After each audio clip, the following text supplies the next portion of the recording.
Amigos, bienvenidos a este nuevo programa de opinión y diálogo Frontalmente.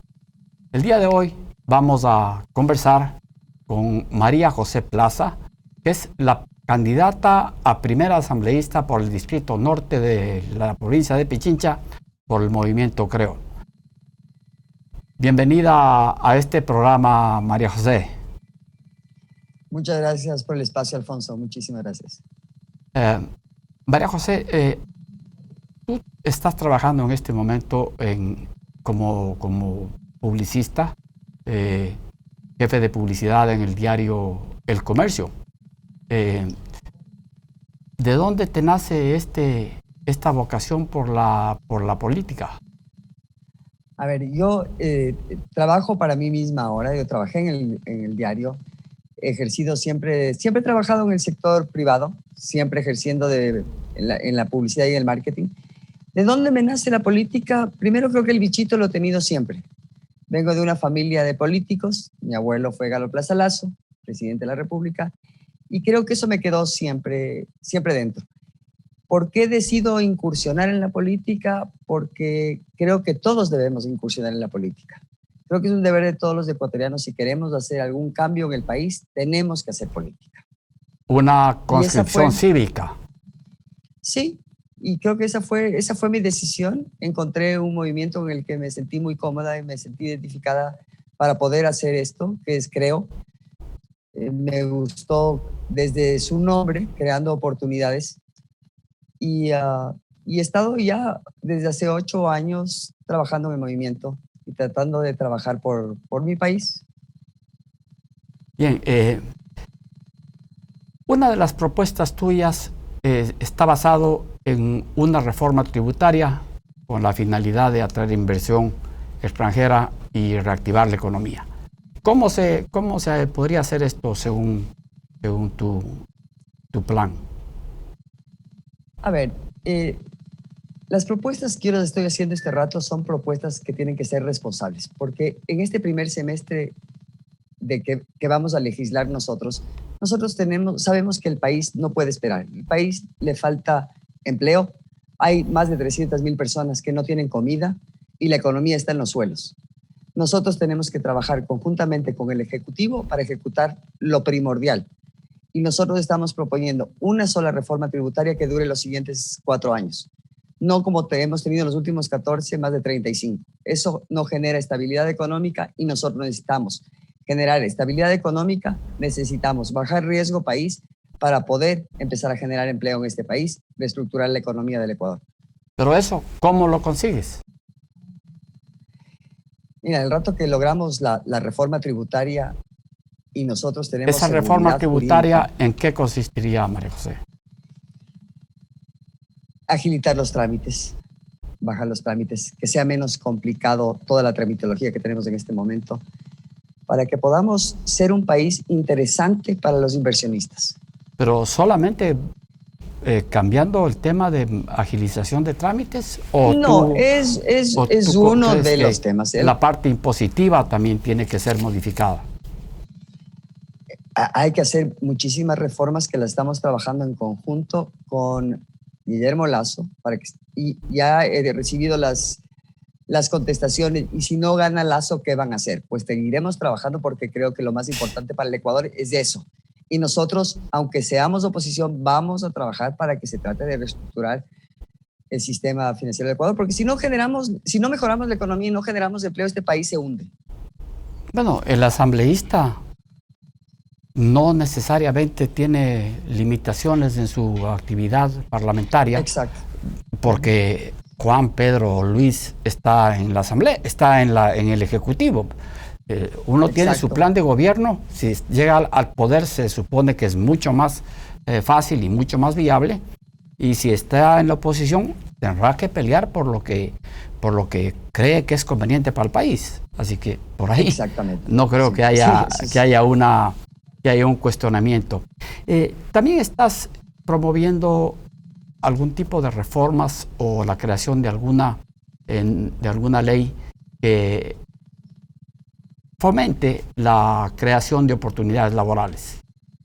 ¿En qué consiste esta propuesta? Mira, sí. Exactamente en este momento, si uno quiere emprender, se necesitan más de 11 trámites para lograr empezar a funcionar. Nos estamos proponiendo que se realice un solo trámite para agilizar el emprendimiento. Y eso consiste, no es tan complejo, no tenemos por qué tener tanta tramitología, simplificarlo para que podamos salir adelante. El Ecuador es uno de los países con más emprendedores. Sin embargo, nuestros emprendedores no duran más de 1 o 2 años en su emprendimiento. Y eso lo tenemos que cambiar. Bien, para avanzar con las propuestas tuyas, has mencionado también la necesidad de reducir las tarifas eléctricas a los sectores populares. ¿Por qué solo a los sectores populares? A ver, eso es una propuesta directamente de Guillermo Lasso. Es una propuesta que la dijo hoy, el día de hoy también. El kilovatio hora nos cuesta a los ecuatorianos producirlo 9 centavos, si no se equivoca. Y hay casos en que nos están cobrando hasta 70 centavos. Eso es una forma de corrupción. El Estado está ganando plata. Es una especie de impuesto escondido. Es exactamente lo que es. Estamos pagando casi 10 veces más por el kilovatio hora a los ciudadanos. No es solamente para los sectores populares. Del rato que bajamos y le damos al ciudadano el kilovatio hora tal cual es el costo real de producirlo, vamos a reducir los costos y vamos a eliminar ese impuesto escondido que tenemos en este momento. Bien, si no estoy mal informado, el costo de la generación de energía eléctrica está en alrededor de 4 centavos por cada kilovatio hora. Sí, era 4 o 9 centavos en esos sectores. A Colombia se lo vendemos a 6 centavos o a 7 centavos, pero al industrial que tiene que producir para exportar, le vendemos en 70, 65 centavos. Ahí viene. Entonces, un impuesto escondido. Lo que estamos haciendo es, los ciudadanos, estamos subsidiándole al Estado por el consumo de energía eléctrica. Sí, obviamente es un impuesto bárbaro que estamos pagando por el consumo de la energía eléctrica. Esa es una propuesta muy interesante porque no solamente que permite cambiar la matriz productiva en el sentido de que se deje de usar combustión de fósiles para usar una energía limpia como es la energía eléctrica, ¿verdad? Entonces, ese es un tema sumamente importante, claro, que pienso que debería, ojalá el próximo Parlamento pueda ya llevarlo adelante. María José, tienes una iniciativa que tiene que ver con la búsqueda de empleo, la búsqueda de educación, de formación para que las universidades den carreras muy cortas para un nivel que no es el nivel de una licenciatura, ni mucho menos, pero sí unos niveles técnicos que son muy necesarios. Por ejemplo, un tornero, un mecánico automotriz, que son actividades que es la que más empleo genera, ¿verdad? Claro que sí, tenemos que ayudar a que haya más carreras técnicas, que son esas carreras, para todos los ciudadanos. Todos en este momento, bueno, primero vamos a comenzar por lo primero, tenemos que eliminar el examen ser bachiller. Eso tenemos que eliminar. En este momento tenemos 1 millón de jóvenes sin entrar a la universidad, sin estudiar. Un derecho básico de todo ciudadano es la educación. Y tenemos 1 millón de chicos sin estudiar. Y las carreras técnicas no es que es para complementar el ser bachiller, el eliminar el ser bachiller, sino que hay muchas personas que quieren carreras cortas, que no tienen el tiempo, que quieren empezar a trabajar. Y no todos por necesidad, muchos porque quieren, porque son hábiles en ciertas carreras. Y eso va a facilitar a que todos podamos tener acceso a una carrera y podamos trabajar, que es lo único que los ecuatorianos queremos, y eso es lo que los ecuatorianos piden en las calles cuando salimos a caminar día a día, lo único que quieren es empleo y que les dejen trabajar en paz. Sí, Y para coincido. poder tener un empleo necesitamos una carrera, en muchos casos, un conocimiento de alguna carrera. Coincido contigo. Creo que por suerte el pueblo ecuatoriano todavía no se ha acostumbrado a la esclavitud que significa acostumbrarse a vivir con un bono, con un sueldo que te pague el Estado. Porque si el Estado deja de pagarte, tú no tienes con qué comer. Entonces, es importante que esa forma que tenemos de ser los ecuatorianos y en general el ser humano, que sabemos que para poder tener dinero para comprar lo que necesitamos, tenemos que trabajar. Entonces, la gente efectivamente está pidiendo trabajo, no está pidiendo que le regalen plata, ¿no? Es Entonces, increíble, es verdad. dentro de esto, ¿qué tipo de carreras son las que podrían hacerse en este tipo de bachillerato técnico, si no lo entiendo mal? Ahora, como las que tú dijiste, la tornería, plomería, ahora con la tecnología hay muchísimas, muchísimas. Se ha abierto un campo inmenso y eso tenemos que mejorar también en Ecuador, porque si los trabajos del futuro son por mediante la tecnología, nosotros tenemos que mejorar la tecnología en el país. Y eso es una oferta que estamos haciendo de mejorar y que podamos tener todos los ecuatorianos acceso al Internet. Porque ahora la pandemia nos ayudó a ver la cantidad de deficiencias que tenemos los ecuatorianos en ese sentido. Sí, además la pandemia nos enseñó que podemos ser mucho más productivos en un día. Podemos tener reuniones desde la casa, hacer reuniones con 10, 15 personas, no tienes que desplazarte de un sitio al otro, es muy fácil, te comunicas con las personas con las que quieres reunirte y en 10 minutos están reunidos todos, ¿no? De manera claro, que... lamentablemente no todos los ecuatorianos tenemos el acceso al Internet de este rato y eso es a lo que queremos llegar, ¿no? Cubrir a todo el Ecuador con esta facilidad que hemos tenido muchísimos durante la pandemia. Y si te pregunto cómo... Bueno, hay un plan que sale de justamente la unidad entre el Partido Social Cristiano y Creo, que es una propuesta para que todos los ecuatorianos tengamos acceso al Internet. Esa es una propuesta que abona en el sentido de el acceso vía Wi-Fi, Internet sin cable. Pero con eso no puedes llegar a las zonas rurales. Es muy difícil llegar al campo con eso.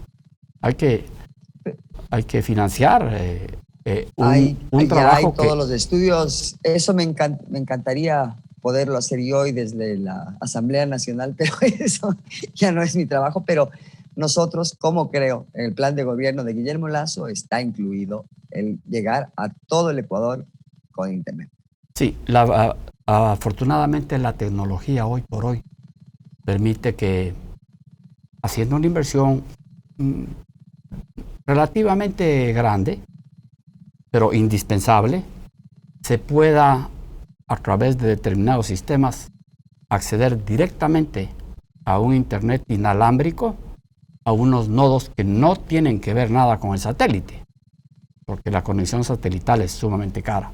Pero bueno, Google tiene una solución. Tiene unos globos gigantescos que nos pueden solucionar. El problema es que las cosas sí se pueden hacer. No ha habido la voluntad política de hacerlas, las cosas sí se pueden hacer y los ecuatorianos nos merecemos ese derecho. No podemos seguir viendo a niños buscando un árbol para poder ir a clases o niños que han dejado de estudiar por no tener Internet. Eso ya no puede volver a pasar en el Ecuador.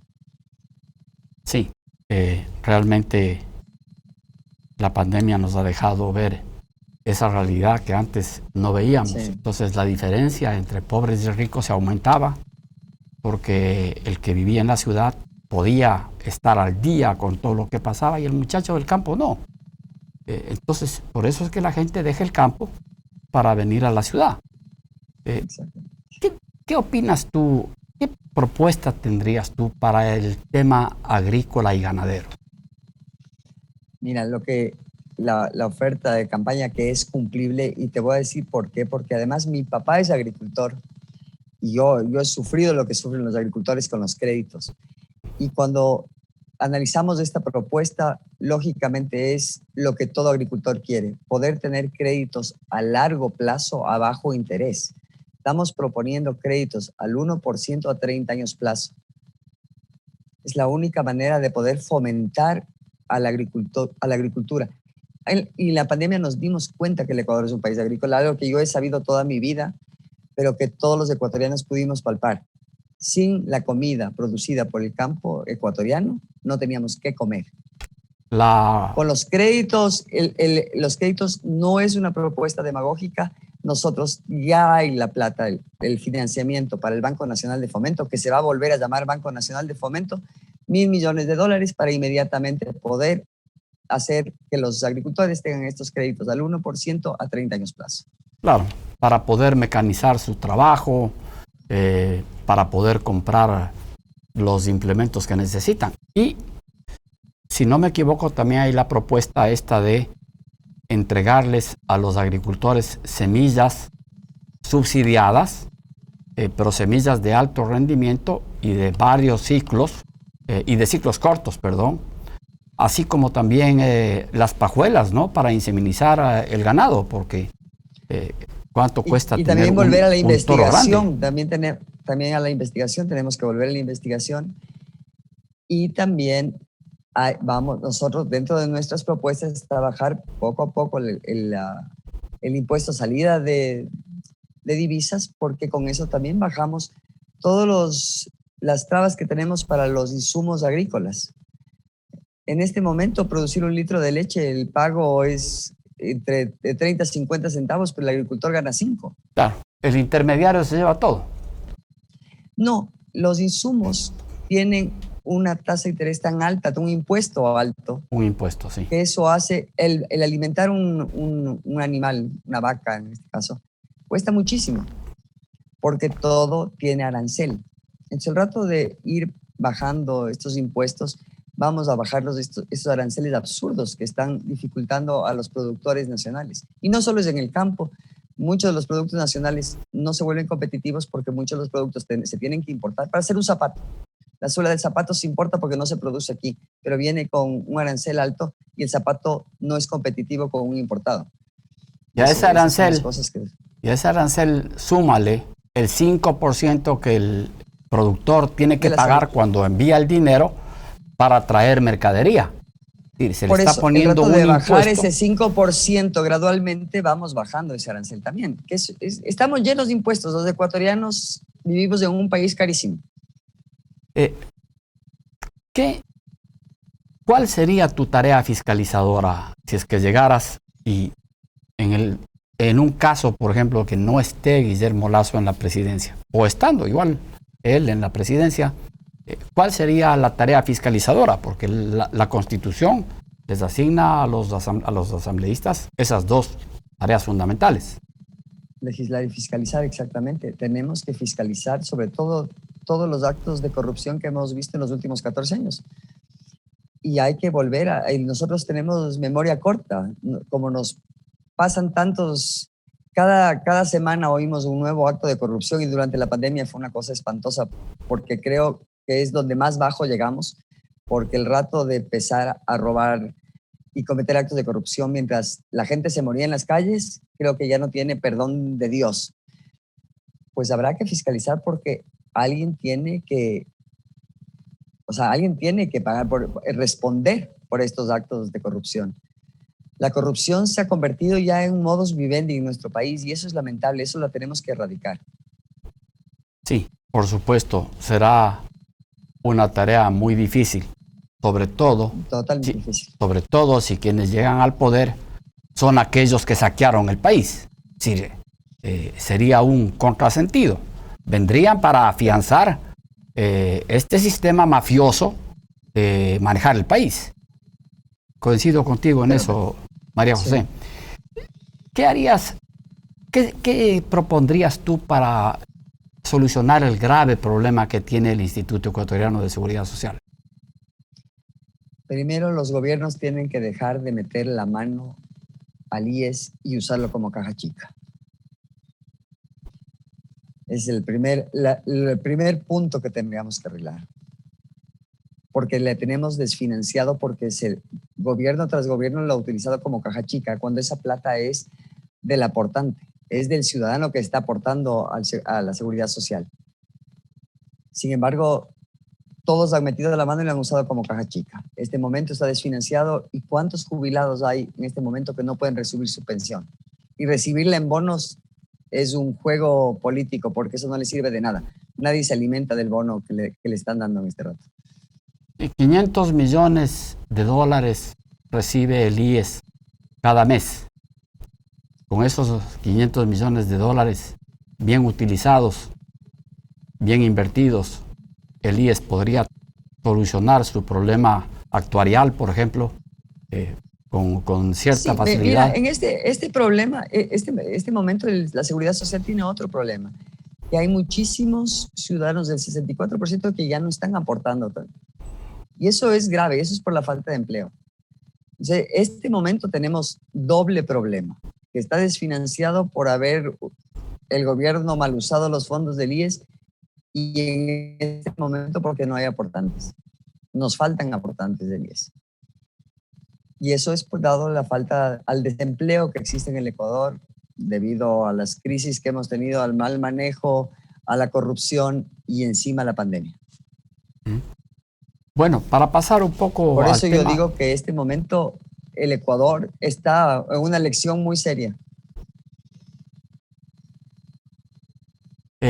Para plantearte algo sobre el tema eminentemente del Parlamento,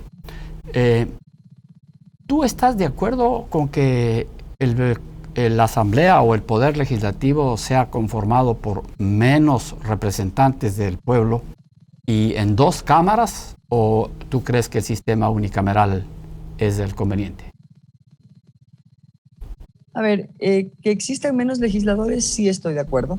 Creo que hay demasiados de esos. Me parece que fue hace unos 20 años que se tomó la decisión de aumentar el número, si no estoy equivocada, exactamente en los años, que se decidió aumentar el número de asambleístas.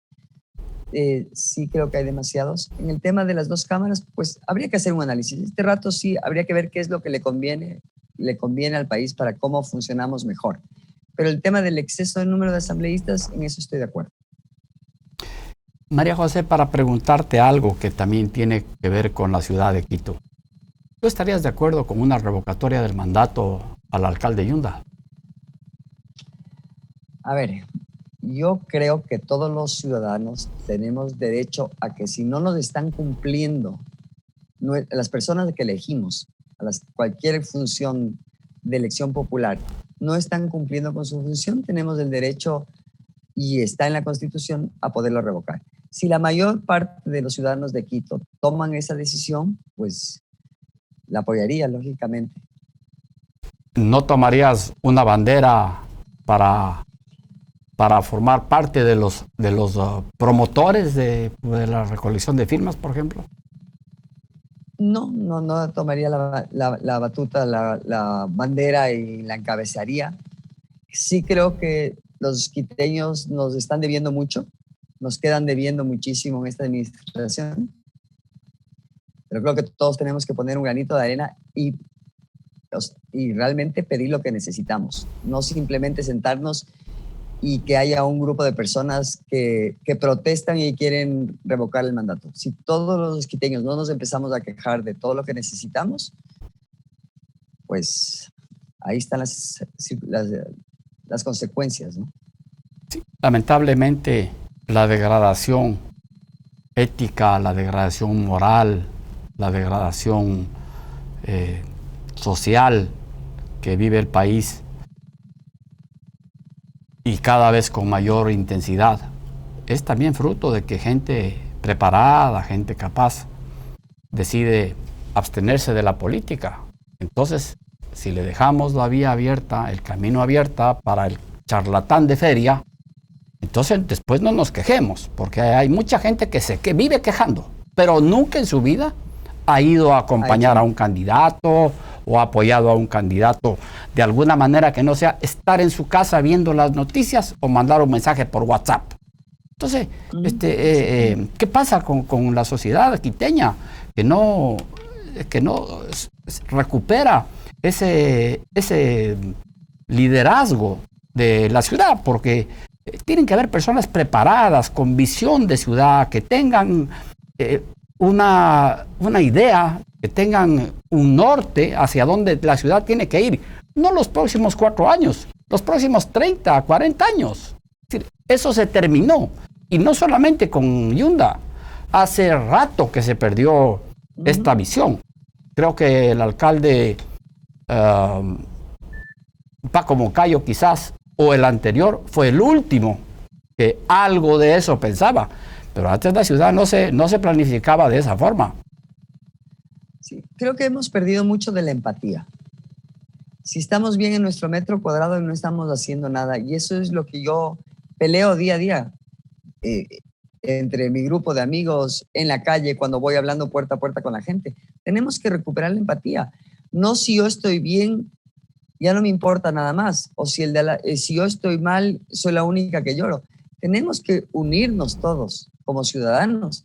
Tenemos que pensar en la ciudad que queremos vivir, en la que queremos dejar a nuestros hijos, a nuestros nietos.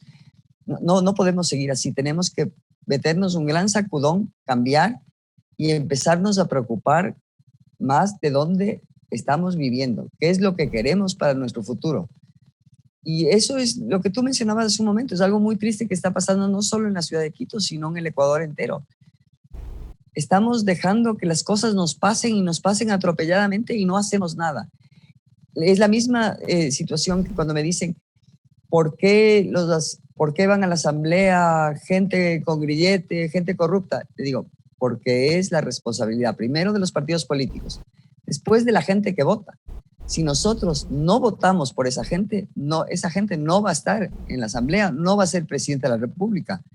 Pero tenemos que involucrarnos. Si no queremos personalmente, por lo menos elijamos bien, escojamos bien a quién nos va a gobernar. No es cuestión de decir, no me importa, porque no me interesa, porque odio a los políticos. Tenemos que pensar en dónde vivimos, dónde queremos vivir.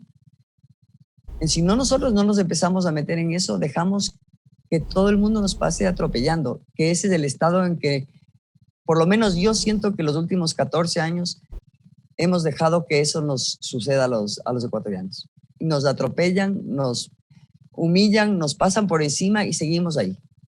Tenemos que reaccionar. Por eso esta elección del 7 de febrero es sumamente importante.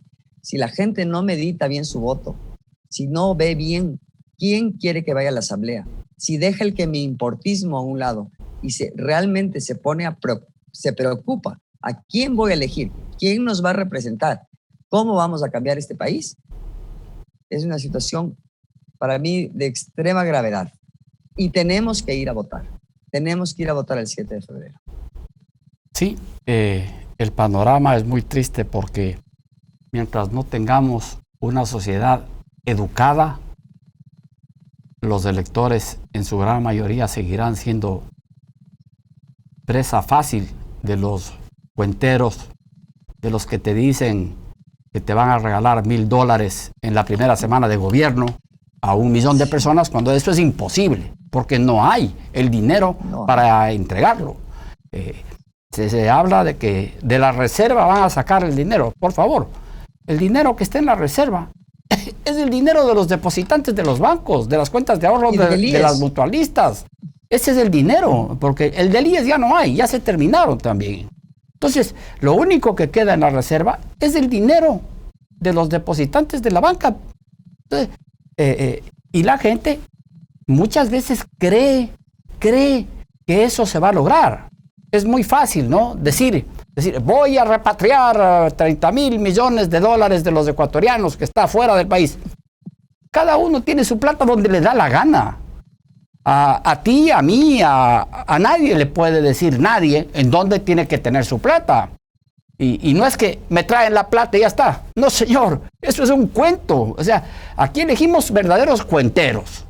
¿Por qué? Porque no tenemos la mínima educación para discernir entre lo que es verdad y lo que es una mentira, pero vergonzosa. Es que tenemos que aprender a eso, a no dejarnos embaucar, dejarnos vender ideas demagógicas y absurdas. Y el señor que ofrece $1,000 les hace firmar papeles y les convence que van a darles los $1,000, que sabemos que es imposible. Por suerte, yo creo que la mayor parte de ecuatorianos en este momento ya no se come el cuento. No se van a comer el cuento del regalo ni de la dádiva y las ofertas no cumplidas. Y espero que yo no esté equivocada y que sea la mayor parte de los ecuatorianos que ya no se comen cuento. Bien, María José, para terminar, te voy a dejar la palabra para que envíes un mensaje a quienes nos están viendo en este espacio.